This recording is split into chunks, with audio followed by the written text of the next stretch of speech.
Assalamualaikum warahmatullahi wabarakatuh. Kali ini, admin akan membahas alur cerita seorang seniman bela diri terkuat yang harus mati, kemudian bereinkarnasi ke tubuh seorang tuan muda sebuah keluarga yang hampir kehilangan status bangsawannya, karena menjadi incaran pihak-pihak yang menginginkan harta dan propertinya. Bagaimana keseruannya? Langsung saja ke alur ceritanya. Di sebuah tempat, terlihat seorang pria bertarung melawan beberapa orang yang mengepungnya. Pria itu bernama Wu Xinghe, sang master bela diri kuno. Pertarungan pun tak terelakkan. Wu Xinghe amatlah marah nampaknya, bukan tanpa sebab, para pengepung itu, rupanya telah membunuh kakak tercintanya. Dengan sekuat tenaga, Wu Xinghe menyerang mereka semua, sekejap mata membunuh setiap orang yang menargetkannya. Mereka akhirnya mati seketika. Namun buruk pula baginya, dia rupanya berlebihan mengeluarkan kekuatannya, menyebabkan serangan balik pada tubuhnya, dan akhirnya, Wu Xinghe, sang master bela diri termuda meninggal dunia. Berpindah ke suatu tempat bernama Kerajaan Baiyue. Wu Xinghe kemudian terbangun, alangkah terkejutnya dia, mendapati seorang gadis berada di sampingnya. Tanpa basa-basi, gadis itu memeluknya. "Wu Shuang, akhirnya kau bangun." Mereka bilang, "Kamu terbunuh saat bertarung. Kakak sangat khawatir dengan keadaanmu," ucap sang gadis. Tiba-tiba, ingatan pemilik tubuh asli, masuk ke dalam pikirannya. Dia bernama Qin Wu Shuang, anak dari keluarga Qin, bangsawan terendah di kota East Forest. Dia tinggal dengan ayah dan kakaknya. Belajar di Akademi Wutong. Karena politik antara bangsawan, Qin Wu Shuang sering diganggu dan dibuli oleh putra bangsawan lain di akademi. Hingga akhirnya, Wu Shuang yang tak terima dirinya selalu direndahkan, memutuskan untuk melawan, dan pada akhirnya, dia harus terbunuh oleh Sang Xian, orang yang selalu menindasnya. Wu Xinghe masih tak percaya dengan apa yang terjadi padanya. "Apa aku bereinkarnasi ke tubuh anak bernama Wu Shuang ini?" tanyanya dalam hati. Akan tetapi, Wu Xinghe tak begitu mempermasalahkannya, kemudian menerima keadaannya. "Kakak, di mana ayah?" tanya Wu Shuang. "Ayah sedang ada urusan. Kamu jangan banyak bicara dulu, sebaiknya kamu fokus pada kondisimu. Masa depan keluarga kita bergantung kepadamu, kamu jangan sampai terluka lagi," ucap gadis itu. "Katakan dengan jujur kakak, apa ayah pergi ke kediaman keluarga Zhang Xian?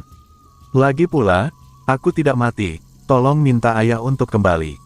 Sudah lumrah bagi seorang ayah untuk membalas dendam, ketika anggota keluarganya terbunuh. Keluarga Zhang Xian adalah keluarga terkemuka, sedangkan keluarga Qin sebaliknya, sekarang bukanlah waktu yang tepat untuk balas dendam, gumam Wu Shuang dalam hati. Dan benar saja, sang ayah dengan senjata tombak di tangannya sedang berjalan untuk meminta pertanggungjawaban dari pembunuh anaknya. Namun, langkah kakinya terhenti, ketika sang putri mengabarkan keadaan Wu Shuang. Pemimpin keluarga Qin kemudian berlari pulang.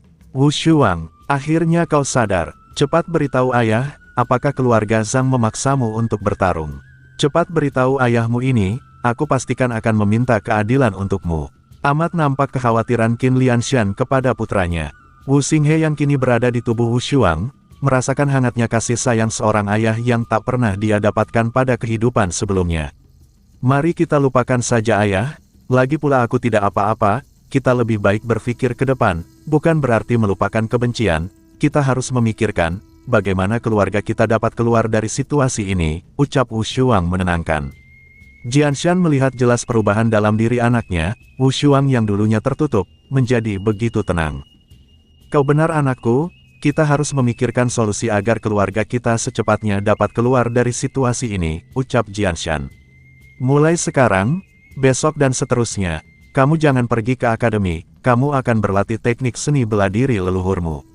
Aku tak percaya, teknik bela diri keluarga Qin tidak dapat menghasilkan seorang ahli bela diri sejati," ucap Lianshan kepada Wu Shuang. "Ayah, ini bukanlah keputusan yang harus dibuat terburu-buru.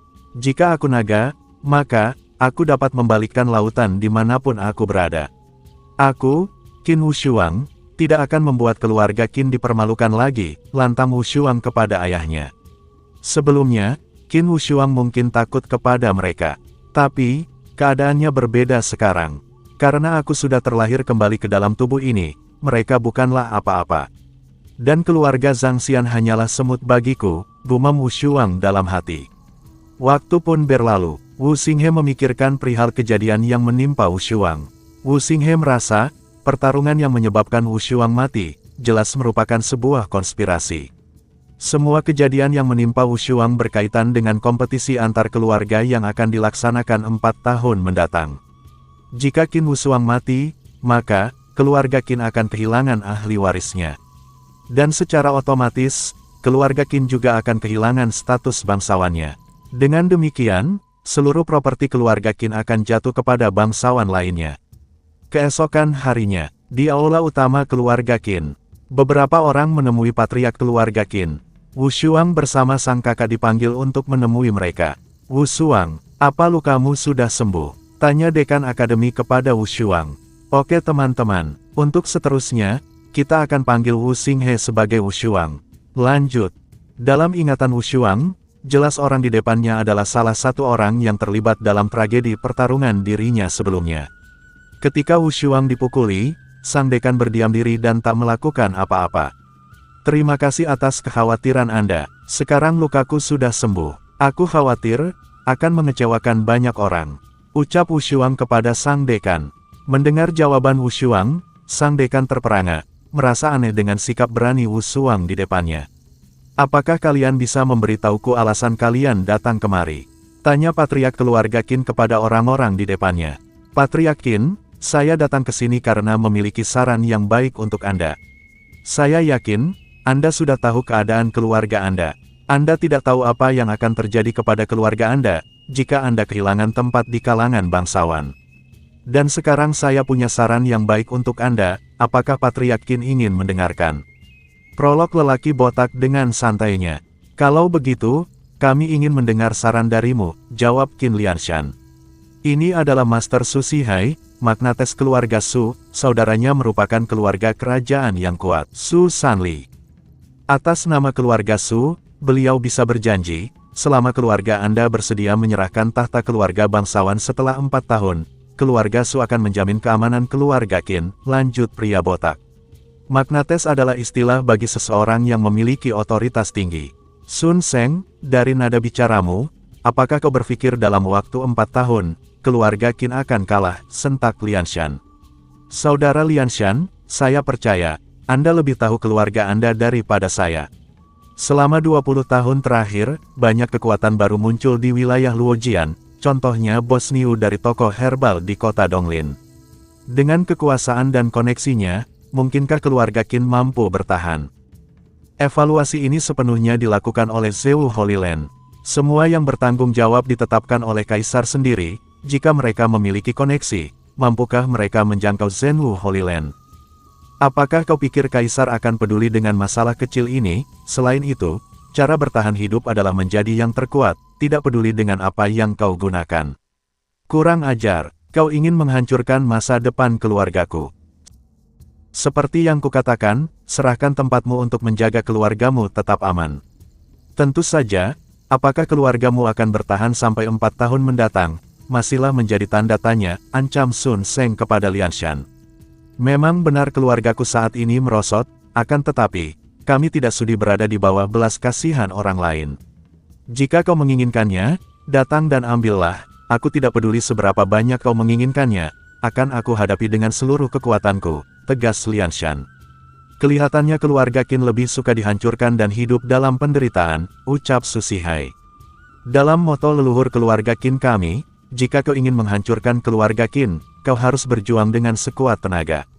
Su Er, antar tamu kita keluar, perintah Lianshan kepada putrinya. Karena patriark keluarga Qin bersikeras menolak, maka, aku tidak dapat berkata-kata lagi, ayo pergi, ucap Su Zhihai kemudian pergi. Lianshan, cepat atau lambat kau akan menyesali keputusanmu, ucap Sun Seng. Qin Wu Shuang, karena lukamu sudah sembuh, kamu harus segera melapor ke akademi. Tidak ada satupun anak bangsawan di kerajaan Baiyue yang tidak datang ke akademi untuk pelatihan, ucap dekan kepada Wu Shuang. Tentu saja aku akan datang ke akademi. Terima kasih sudah mengingatkanku, jawab Wu Shuang. Bagus, tidak peduli bagaimana hal-hal berubah, kamu harus tetap fokus pada studimu, lanjut dekan sembari pergi. Wu Shuang, apakah kamu akan kembali ke akademi? Dekan Jin terkenal sebagai orang munafik di wilayah Luojiang. Jika dia mengundangmu untuk hadir ke Akademi Wutong, dia pasti punya niat buruk kepadamu, ucap Lianshan mengingatkan Wu Shuang. Kenapa tidak ayah? Hari ini, mereka datang kemari tanpa niat baik, dan aku harus kembali ke akademi, karena ini adalah masalah sikap. Ketika aku berpikir duelku adalah konspirasi, ternyata tidak hanya terhadapku, melainkan juga menyangkut kursi bangsawan keluarga kita, jawab Wu Shuang. Jika kamu dapat menganalisis sejauh itu, mengapa kamu masih ingin kembali ke akademi? Tanya Lianshan. Anjing-anjing itu berani datang ke kediaman keluarga Qin untuk menunjukkan kekuatan, mereka pikir, keluarga Qin adalah kucing sakit, kenapa kita harus takut dan terpojok? Benar, 100 tahun lalu, keluarga Qin adalah keluarga yang kuat dan makmur, hingga tak ada orang yang berani berbicara seperti itu pada keluarga Qin. Ayah, kemakmuran keluarga Qin bergantung pada ayah dan aku, jika aku bahkan tak bisa menahan badai ini, bagaimana aku membawa masa depan keluarga di pundakku nanti? Bagus anakku, kamu memiliki ambisi. Tapi kamu jangan sampai jatuh kembali dalam perangkap orang lain lagi, ucap Jianshan mengingatkan. Ayah jangan khawatir, aku tahu apa yang bisa aku lakukan dan yang tak bisa aku lakukan. Baiklah anakku, lakukan apa yang menurutmu baik, ayahmu akan selalu mendukungmu, pungkas Lianshan. Setelah memutuskan untuk kembali ke Akademi Seni Bela Diri, Qin Wu Shuang tidak terburu-buru untuk kembali ke wilayah Luojiang, sebaliknya, Wu Shuang terus berkultivasi di rumah selama 1 bulan. Dalam kultivasinya, Wu Shuang merasa ada perbedaan yang sangat besar antara kehidupan sekarang dan kehidupan sebelumnya. Di kehidupan sebelumnya, tidak ada batasan yang ketat antara kualifikasi kekuatan eksternal dan internal. Sedangkan di kehidupan sekarang, kekuatan internal akan dicapai ketika seorang telah mencapai batasnya. Dalam artian, seseorang akan mencapai terobosan ketika telah menyelesaikan tahapan-tahapan yang harus dilewati. Sekedar informasi, tahapan kultivasi pada kehidupan Wu Shuang saat ini sebagaimana berikut. Kekuatan eksternal terdiri dari 2 bagian, masing-masing bagian terdiri dari 9 ranah. Pertama, ranah martial arts, dimulai dari tahap 1, tahap 2 dan seterusnya sampai tahap 9. Wu Shuang pada saat ini berada di ranah martial arts tahap 1, atau tahap terendah. Kedua, ranah martial power, juga terdiri dari 9 tahap. Setelah tahap ke-9 ranah martial power sudah mencapai puncak, maka akan mengalami terobosan untuk mencapai ranah true martial atau kekuatan internal. Kekuatan internal juga terbagi menjadi 9 tahap, dimulai dari tahap 1, tahap 2-5, tahap 6-8, dan tahap puncak atau tahap 9. Lianshan berada pada ranah true martial tahap 1. Pada kehidupan sebelumnya, Wu Shuang telah mencapai Master Ancient Martial Arts, atau setara dengan ranah Peak of True Martial tahap 9. Lanjut, hari-hari berlalu, Wu Shuang terus berkultivasi, hingga, genap 1 bulan, Wu Shuang akhirnya mencapai tahap 7 ranah Martial Power. Jika aku terus seperti ini, aku dapat menerobos ranah Martial Power dan memasuki ranah True Martial hanya dalam waktu 3 bulan.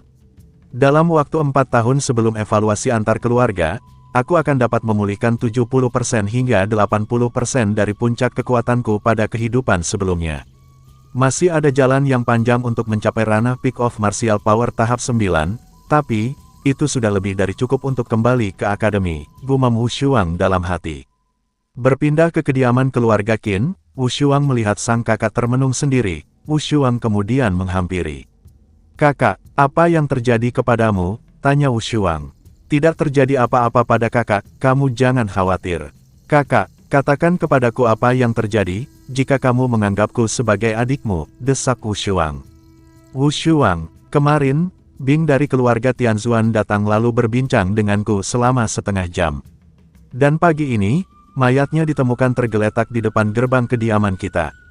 Bagaimana ini bisa terjadi? Tanya Wu Shuang. Itu adalah perbuatan demon, yang sudah menyiksaku selama 6 tahun. Ketika aku berusia 12 tahun, demon itu bilang menyukaiku, dan dia bilang akan membawaku setelah 10 tahun, dia mengancam ayah dan melarangku untuk menikah, jika tidak mengindahkan perkataannya, mereka akan kembali untuk menghancurkan keluarga kita. Ayah tak pernah memberitahumu, karena khawatir kamu akan tertekan, jelasnya. Siapa orang itu kakak? Tanya Wu Shuang. Aku tidak tahu siapa orang itu. Dalam 6 tahun terakhir, semua orang yang dekat denganku berakhir secara mengenaskan. Kakak jangan khawatir, kita masih punya waktu 4 tahun tersisa. Sebelum 4 tahun berlalu, kupastikan mengatasi masalah ini, ucap Wu Shuang.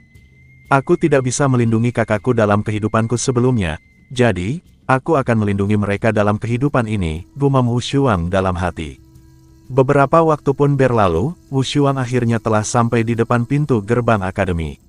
Akademi Wutong, aku kembali, ucap Wu Shuang sembari tersenyum.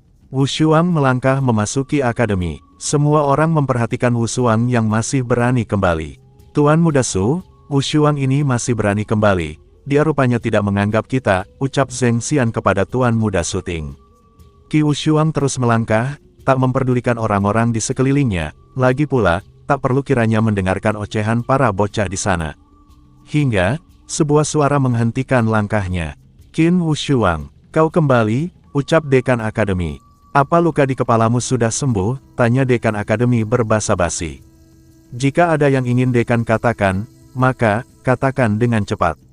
Sang Dekan tak menyangka dengan jawaban Wu Shuang. Wu Shuang, yang kau lakukan terakhir kali berdampak buruk. Kuharap kau dapat berperilaku lebih baik di masa depan, ucap Dekan kepada Wu Shuang. Dalam hati Wu Shuang berkata, rubah tua ini amat jauh dari kebenaran, berani-beraninya dia menyebut dirinya sebagai Heart of Gold. Apakah kau tidak berpikir bahwa dekanmu ini benar, lanjutnya.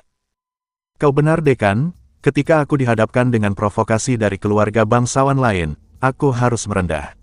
Jika mereka ingin mengambil kursiku dalam keluarga, maka aku harus memberikannya dengan lapang dada. Sebagai keluarga yang rendah hati, kita harus menyadari ini, bukankah begitu Dekan? Lagi-lagi, Dekan dibuat terperangah mendengar jawaban menohok dari Wu Shuang. Sejak kapan anak ini menjadi tajam dengan kata-katanya, gumam Dekan Jin dalam hati. Qin Wu Shuang, aku memperingatkanmu, jika kau membuat masalah lagi, maka, aku akan mengeluarkanmu dari akademi. Ancam Dekan kepada Wu Shuang. Kau sungguh bermurah hati, aku akhirnya belajar, aku akan mencatat kata-katamu, ucap Wu Shuang seraya pergi meninggalkan sang Dekan. Wu Shuang akhirnya sampai di kamarnya. Wu Shuang, mengapa kamu kembali? Apa kamu tidak tahu bahwa Zhang Xian dan yang lainnya sengaja menjebakmu? Mereka pasti akan kembali menargetkanmu, ucap Hu Xin memperingatkan Wu Shuang. Kamu datang untuk memberitahuku, apakah kamu tidak takut mereka akan menargetkanmu juga? Tanya Wu Shuang. Kita telah tumbuh bersama di kota Eastwood. Meski aku tak bisa membantumu, tapi, aku juga tak rela jika orang-orang membulimu, lanjut Hu Xin. Wu Shuang tak ingin masalah yang menimpa dirinya akan berimbas kepada temannya, oleh karena itu, Wu Shuang melarang Xin untuk datang kepadanya mulai saat itu juga. Waktu pun berlalu, Wu Shuang yang sedang berkultivasi di atap asrama, melihat dua orang sedang mengendap-endap masuk ke dalam kamarnya.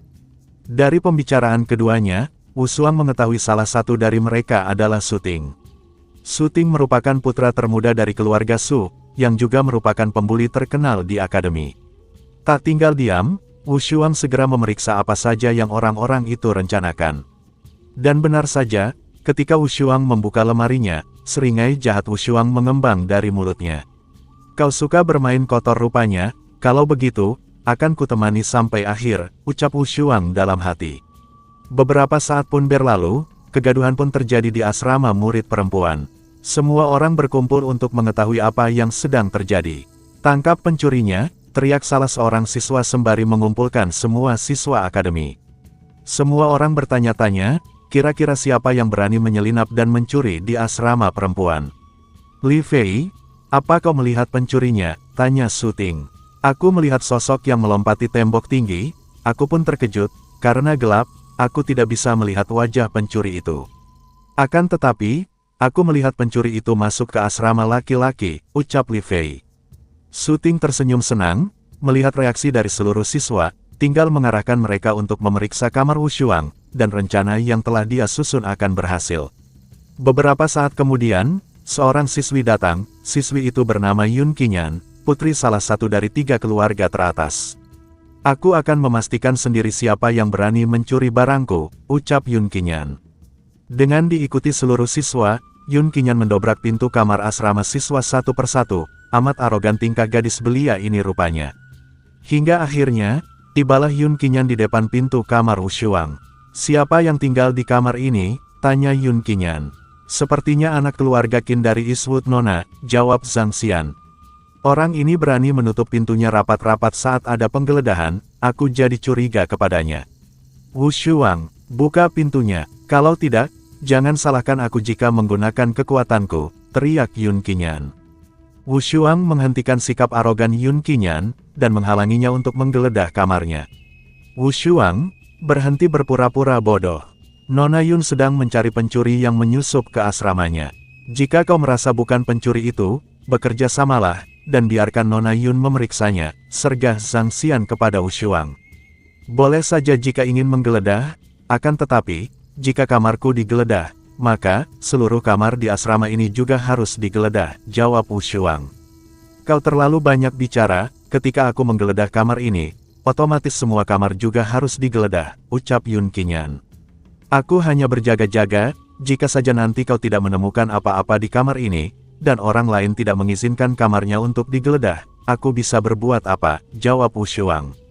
Wu Shuang, siapa yang kau curigai? Jika Nona Yun ingin menggeledah kamarku, maka, dengan senang hati aku akan mempersilahkannya, ucap Su Ting dengan jentelnya. Hal senada juga diikuti oleh setiap orang yang ada di sana. Wu Shuang, semua orang sudah menyatakan sikap mereka. Jika kau masih menghalangi, maka, jangan salahkan aku karena bersikap tidak sopan, ucap Yun Qinyan kepada Wu Shuang. Yun Qinyan kemudian masuk ke dalam kamar Wu Shuang, namun, langkah kakinya terhenti tepat di depan lemari. Jangan buka itu, teriak Wu Shuang melarang. Melihat gelagat mencurigakan dari Wu Shuang, membuat Yun Qinyan semakin curiga. Tanpa basa-basi, Yun Qinyan kemudian membuka lemari itu. Dan betapa terkejutnya dia, bukan barang bukti dia dapatkan, melainkan pakaian kotor yang dia temukan. Geram nampaknya Yun Qinyan dibuatnya. Dengan perasaan dongkol, Yun Qinyan pergi untuk melanjutkan penggeledahannya. Hingga akhirnya, Yun Qinyan sampai di depan pintu kamar Su Ting. Nona Yun, jika kamu ingin menggeledah kamarku, silahkan. Aku Tuan Muda Su Ting tak takut, ucap Su Ting tegas. Aku akan segera menggeledah kamar ini, sesuai komitmen, tidak ada yang namanya pilih kasih, ucap Yun Qinyan sembari membuka pintu kamar itu. Perhatian Yun Qinyan langsung tertuju pada lemari pakaian. Yun Qinyan kemudian membuka pintu lemari itu. Dan betapa terkejutnya semua orang yang ada di sana, melihat berbagai macam pakaian dalam wanita berada di dalam lemarinya. Kau benar-benar binatang, ucap Wu Shuang kemudian berbalik pergi. Dalam hati Wu Shuang berkata, mampus kau Su Ting. Keesokan harinya, berita tentang Su Ting mencuri pakaian dalam wanita segera menyebar dengan cepatnya. Manajemen atas akademi terguncang, membuat mereka panik. Mereka mencoba menenangkan kemarahan dan kerisauan semua siswi sambil mempertahankan citra akademi. Berbagai metode telah mereka lakukan, berdalih hasil penyelidikan, pihak akademi kemudian mengadakan acara klarifikasi.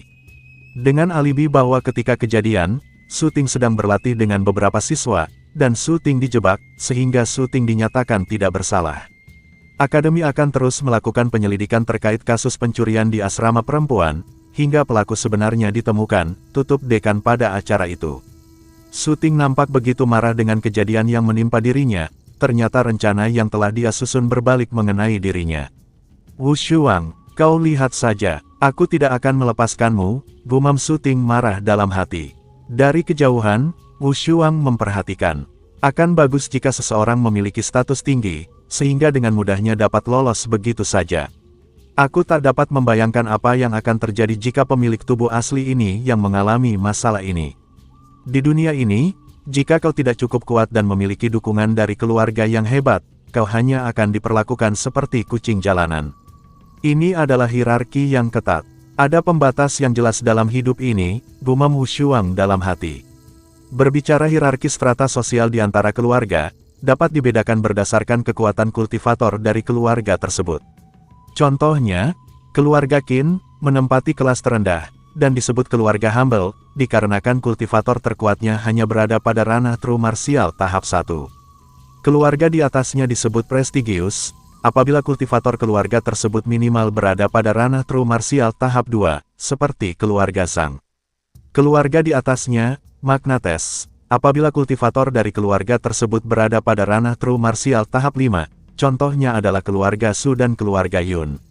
Keluarga di atasnya, aristokratik, apabila kultivator dari keluarga tersebut berada pada ranah true martial tahap 6, seperti keluarga Daxi. Pada tahap ini, keluarga Qin berada di tepi jurang, dan bisa saja runtuh setiap saat. Di bawah nasib keluarga yang berada di ujung tanduk, ditambah tekanan yang diterima di akademi, Qin Wushuang terus-menerus belajar dan berlatih dengan rajin, hingga tak terasa sudah satu musim Wushuang lewati. Dengan kerja keras, Wushuang mencapai ranah martial power tahap 9, dan pada akhirnya berhasil melakukan terobosan, mencapai ranah true martial. Akhirnya aku mencapai ranah true martial. Sekarang aku mempunyai kekuatan internal, aku dapat menggunakan teknik yang kumiliki dalam kehidupanku sebelumnya, gumam Wushuang dalam hati. Wushuang kemudian mulai memilih teknik yang hendak dia pelajari. Dari sekian banyak buku teknik yang dia miliki, Wushuang akhirnya memilih True Inferno teknik. Wushuang mulai berkultivasi. Dari tubuhnya, terpancar cahaya merah menyala, bak api membakar tubuhnya. Hingga teknik True Inferno tingkat 1 berhasil Wushuang kuasai. Ini adalah pengenalan dari teknik True Inferno. Jika saja aku dapat menguasai hingga tahap 2, aku akan mampu berurusan dengan ahli tahap 2 ranah True Martial di dunia ini, ucap Wushuang sembari menarik pusaran energi dari tangannya. Bersamaan dengan berakhirnya meditasi Wushuang, sebuah teriakan seseorang menarik perhatiannya. Saudara Wushuang. Gawat saudara Wushuang. Ini buruk. Mereka telah menangkap Ziyin, ucap Xiaozong sepupu dari Hu Ziyin. Siapa yang menangkap Ziyin? Tanya Wushuang. Zhang Xian beserta antek-anteknya, jawab Xiaozong. Wushuang amat geram mendapati temannya menjadi target musuh-musuhnya. Dalam ingatan Wushuang, tergambar jelas perlakuan Zhang Xian kepada dirinya, bagaimana Zhang Xian dulu selalu membulinya. Zhang Xian, beraninya kau mengganggu temanku. Gumam Wushuang marah. Kemana mereka membawa Ziyin? Cepat bawa aku ke sana, ucap Wushuang sembari pergi. Beberapa saat pun berlalu. Di perbukitan hutan bambu, Ziyin terlihat diikat dan digantung terbalik. Hu Ziyin, jangan salahkan kami, salahkan temanmu Qin Wushuang yang tidak peka. Ayo kita lihat, seberapa tangguh dirimu, ucap Zhang Xian kemudian mengarahkan kepalan tinjunya ke arah Ziyin. Belum juga sampai bogeman itu, Wushuang berteriak menghentikan Zhang Xian. Berhenti, teriak Wushuang sembari menyela kerumunan para murid dengan tenang. Seringai jahat nampak dari wajah Zhang Xian. Tuan Muda Su, bocah ini benar-benar berani datang, ucap Zhang Xian sembari tersenyum meremehkan. Yang kalian cari adalah aku, biarkan dia pergi, ucap Wushuang kepada Su Ting dan Zhang Xian. Karena kau berani datang, kami tidak akan melibatkannya lagi, ucap Su Ting, sembari melepaskan Hu Ziyin. Xiaozong, bawa Ziyin kembali, mereka datang untukku, pinta Wushuang kepada Xiaozong. Aku tidak akan kembali, akan aku tunjukkan kepada mereka bahwa kita memiliki harga diri, ucap Ziyin kepada Wushuang. Qin Wushuang, terakhir kali kau kubuat hampir mati, namun, kau masih berani berbicara omong kosong. Kali ini, kupastikan akan memberimu pelajaran, sentak Zhang Xian. Zhang Xian, apakah maksudmu kau ingin menyelesaikan masalah sebelumnya dengan pertarungan? Tanya Wushuang. Benar, akan kuhajar kau sampai benar-benar mati kali ini, jawab Zhang Xian. Akhirnya, setelah sekian lama aku tinggal di akademi ini, kesempatan yang aku tunggu-tunggu telah tiba, gumam Wushuang dalam hati. Zhang Xian, cepat beri dia pelajaran. Kali ini hajar dia sampai mati, teriak antek-antek Zhang Xian. Wushuang, aku sudah lama ingin menghajarmu, sekarang aku punya kesempatan mencoba seni bela diri baruku kepadamu, gumam Zhang Xian dalam hati. Tuan Muda Su, bagaimana kalau kamu menjadi wasit pertarungan kami, pinta Zhang Xian kepada Su Ting. Baiklah, kalian akan melakukan duel 1 lawan 1 untuk menyelesaikan dendam masa lalu, dan aku, Magnates Su Ting, akan menjadi wasit yang adil. Dalam peraturan akademi, hanya duel resmi dengan adanya wasit yang dapat saling membunuh satu sama lain dengan alasan kecelakaan. Wushuang, hari ini, dan di sini, kau pasti akan mati, gumam Su Ting dalam hati. Kabar tentang pertarungan antara Zhang Xian melawan Wushuang beredar dengan cepat ke seluruh siswa di akademi. Semua orang berbondong-bondong untuk menyaksikan pertandingan tersebut. Duel antara Zhang Xian dan Wushuang akhirnya dimulai. Zhang Xian dengan angkuhnya menyerang Wushuang sekuat tenaga. Sorak-sorai pendukung Zhang Xian berkumandang, memberi semangat. Sementara di sisi Ziyin terlihat khawatir, mengingat perbedaan yang cukup jauh di antara keduanya. Ziyin khawatir terjadi hal yang tak diinginkan kepada Wu Shuang. Wu Shuang dengan santai menghindari setiap serangan yang diarahkan kepadanya. Zhang Xian tak menyangka, setiap serangan yang dia lancarkan, tak satu pun mampu dia daratkan. Wu Shuang dengan lincah mengelak, dengan lihai menghindar. Tidak mungkin, bagaimana bocah ini bisa begitu cepat, gumam Zhang Xian tak percaya. Wu Shuang, apa kau hanya bisa menghindar, ucap Zhang Xian mencoba memprovokasi. Kau yang terlalu lambat Zhang Xian, aku tak bisa berbuat apa-apa. Jawab Wu Shuang. Kurang ajar, kau berani mengatakan itu, akan aku lihat, berapa lama kau bisa bertahan. Sekarang rasakan teknikku, teriak Zhang Xian memusatkan energi petarung pada tinjunya. Semua orang terpukau melihat teknik yang dikeluarkan Zhang Xian. Windbreaker Fist, teriak Zhang Xian sembari melesat menghujamkan tinjunya tepat mengarah ke tubuh Wu Shuang. Ledakan pun tercipta dibuatnya. Sekarang kau tak dapat menghindarinya, kali ini kau tak dapat diselamatkan, ucap Zhang Xian sembari tertawa. Seringai jahat tampak dari wajah Su Ting, amat yakin dia rupanya, sosok Wu Shuang telah binasa. Rasakan itu Wu Shuang, kau tak akan bisa menang melawanku, gumam Su Ting dalam hati. Di sisi Xiao Zong dan Ziyin terperangah melihat temannya terkena serangan dengan telak. Namun, kesenangan mereka tak bertahan lama, dari balik kepulan asap, sosok Wu Shuang masih berdiri kokoh tak terluka. Terbelalak mata Zhang Xian dibuatnya, tercengang Su Ting jadinya. Ternganga semua orang di sana, dia baik-baik saja, dia bahkan tak bergerak. Ucap para penonton. Zhang Xian, kaulah yang akan mati. Teriak Wu Shuang sembari melepaskan bogeman berselimut energi petarung, menyasar tepat di wajah Zhang Xian, terpental menghantam batu, membuat Zhang Xian mokat seketika. Semua orang tak menyangka, Zhang Xian yang diunggulkan, akan mati hanya dengan satu pukulan. Aura petarung terpancar dari tubuh Wu Shuang, amatlah megah penampakannya. Su Ting tak mampu berkata-kata, menyaksikan kejadian di depan matanya. Ini tidak mungkin, bagaimana bisa Wu Shuang meningkat begitu banyak hanya dalam beberapa bulan, gumam Su Ting tak percaya. Xiao Zong dan Hu Ziyin menghampiri Wu Shuang. Saudara Wu Shuang, kau sungguh hebat, kau membunuhnya hanya dengan sekali serang, ucap Hu Ziyin. Bisakah kau mengajarkan teknik itu kepada kami, pinta Xiao Zong. Aku akan mengajari kalian nanti. Dan sekarang, ayo kita pergi dulu, ajak Wu Shuang kepada mereka. Ngomong-ngomong, terima kasih telah menjadi wasit untuk pertandingan kami, ejek Wu Shuang kepada Su Ting. Tampak rupanya kemarahan Su Ting kepada Wu Shuang, tak terima dengan kekalahannya. Laporkan kepada dekan dan kepada pemerintah juga, bahwa, Qin Wu Shuang telah membunuh anggota keluarga Zhang dalam pertarungan pribadi, perintah Su Ting kepada bawahannya. Berpindah ke kamar Wu Shuang, Xiao Zong dan Ziyin meminta Wu Shuang untuk segera pergi, akan tetapi, Wu Shuang tak ingin melakukan itu. Di luar asrama, Dekan Jin bersama Su Ting dan anak buahnya berniat mengadili Wu Shuang. Qin Wu Shuang, aku telah memperingatkanmu untuk tidak membuat masalah. Sekarang kau bahkan menantang teman sekelasmu untuk berduel secara pribadi, lalu membunuhnya. Semua bukti telah terkumpul, dan kau harus diadili, teriak Dekan Jin. Kalian semua, segera tangkap Qin Wu Shuang, perintah Dekan Jin kepada bawahannya. Kau tidak berpikir bahwa semua orang buta bukan, jawab Wu Shuang sembari keluar dari kamar asrama. Ini adalah duel yang adil, semua orang menyaksikannya, dengan Su Ting sebagai wasitnya, lanjut Wu Shuang. Dekan, tidak ada yang namanya duel yang adil, pertarungan ini murni balas dendam atas kebencian Wu Shuang kepada Zhang Xian. Jika Dekan tidak percaya kepadaku, Dekan dapat bertanya kepada semua orang yang menyaksikan, ucap Su Ting kepada Dekan. Semua orang enggan untuk bersaksi, dikarenakan takut dengan konsekuensi yang akan mereka terima. Qin Wu Shuang, kau lihat itu, tak ada seorang pun yang bersaksi untukmu, ucap Dekan Jin dengan seringai jahatnya. Saya bersaksi bahwa pertarungan antara saudara Wu Shuang dengan Zhang Xian adalah duel yang adil, ucap Hu Ziyin. Benar Dekan, saya juga bersaksi, ucap Xiao Zong. Kalian dari kota yang sama, siapa tahu kalian bersekongkol satu sama lain. Kesaksian kalian tidak masuk hitungan, bantah Dekan Jin kepada mereka. Dari arah belakang, patriark keluarga Zhang berjalan mendekat. Amat geram dia rupanya dengan kematian anaknya.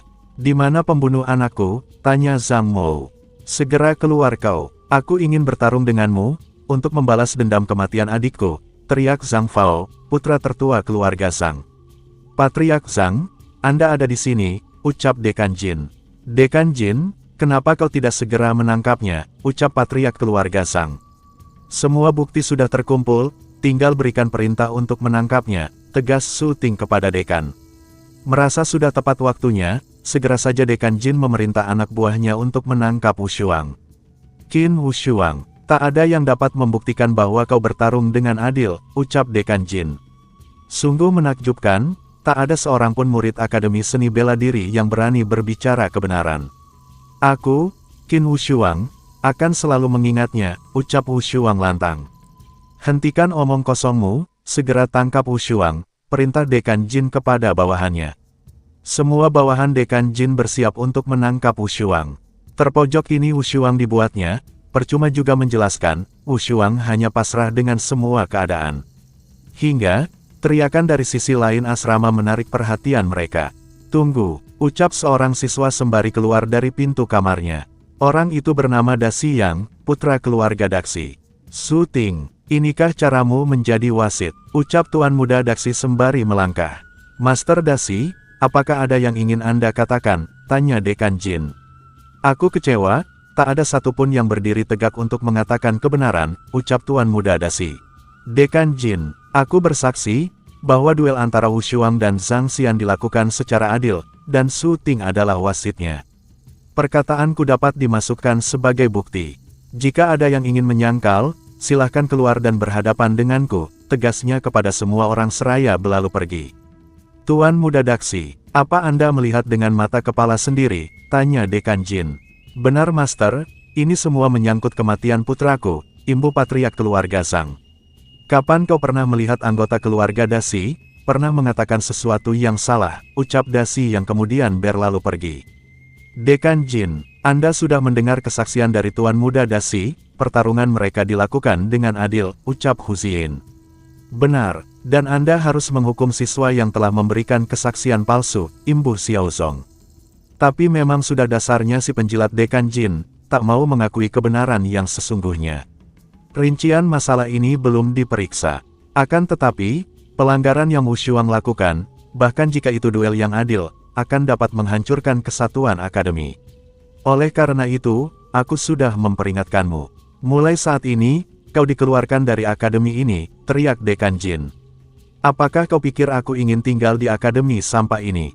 Satu-satunya alasan aku tinggal selama beberapa bulan di sini, hanya untuk menunggu si bodoh Zhang Xian datang kepadaku lalu membunuhnya. Dan perlu kau tahu, aku memang tidak punya niatan untuk tinggal di sini lebih lama, ucap Wu Shuang kemudian berbalik pergi. Geram nampaknya Dekan Jin mendengar semua yang disampaikan Wu Shuang. Tak terima dia dengan sikap angkuh murid di depannya. Aku akan melihat, bagaimana kau akan lulus pada tes seni bela diri 3 tahun lagi, ancam Dekan Jin. Kau terlalu banyak bicara Dekan Jin. Tes seni bela diri diatur oleh Zhenwu Holy Land. Sedangkan kau hanya anjing peliharaan keluarga bangsawan, kau tak memiliki kualifikasi untuk berbicara tentang tes seni bela diri. Jadi, jangan mempermalukan dirimu. Tambah marah Dekan Jin dengan semua yang disampaikan oleh Wu Shuang. Qin Wu Shuang, kau telah membunuh anakku, dan kau ingin lolos begitu saja, teriak Patriark keluarga Zhang mengeluarkan aura membunuhnya.